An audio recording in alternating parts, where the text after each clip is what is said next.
Hey neighbor! So I want to get right into Pokemon Go. I played all weekend. I got 6 shiny Turtwig, which was awesome. I really enjoyed the community day. Got a bunch of Stardust because I was using the star piece pretty much all weekend.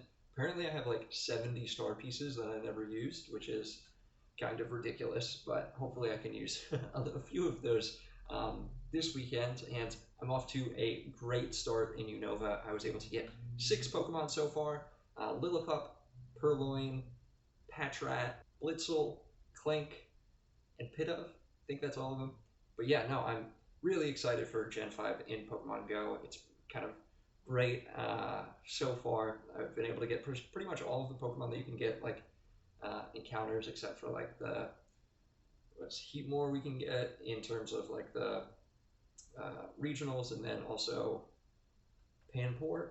Panpour? Is it Panpour? I think it's Panpour. Pretty sure it's Panpour.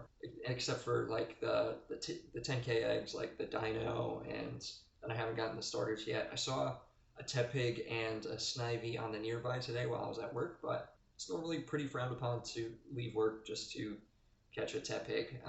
But really off to a good start. Definitely better than last gen since I wasn't playing. But yeah, up to 6 in my Unova deck, so that's pretty cool. How many Pokemon from Unova have you caught so far? Let me know.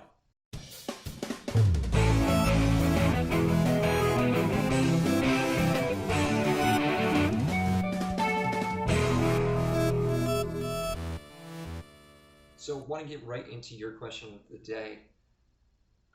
My thoughts on the Nintendo Switch Lite.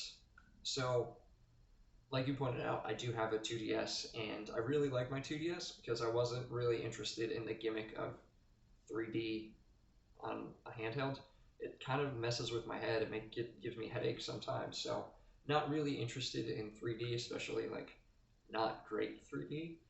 So the 2DS really worked for me, and then the price point for it was just perfect because I want to say it was 129 at release, but I got like 20% off somehow, and was able to get Pokemon with it because it was the 2DS plus Y edition of the console.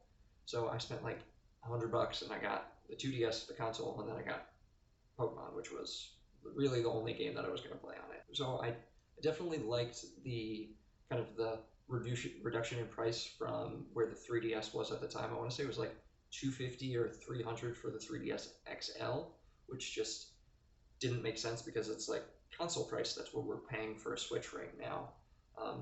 So the the reason that I would like recommend the Switch Lite is for someone who has kids and they're going to be walking around with a console, and you don't really want them to break it, and you don't want to buy a like case for your console because they might like drop it or something like that.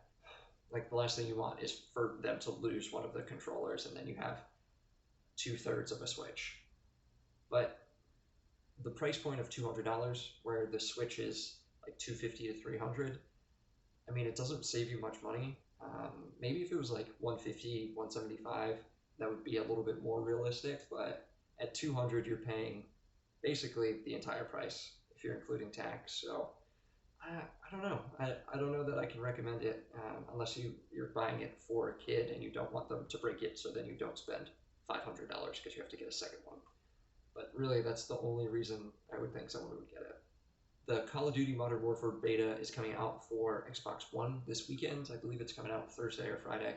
I was reading a little bit about the kind of Mountain Dew and Doritos kind of partnership with Modern Warfare. I think starting early next month, early October, first week in October, they're going to be selling the Mountain Dew and Doritos branded with Call of Duty on it, so you can get double XP. But they're doing double XP a little bit different this year, and really what's going to happen is you can only get a single hour day of double XP. So even if you enter 50 codes, you'll only get 1 hour for 50 days.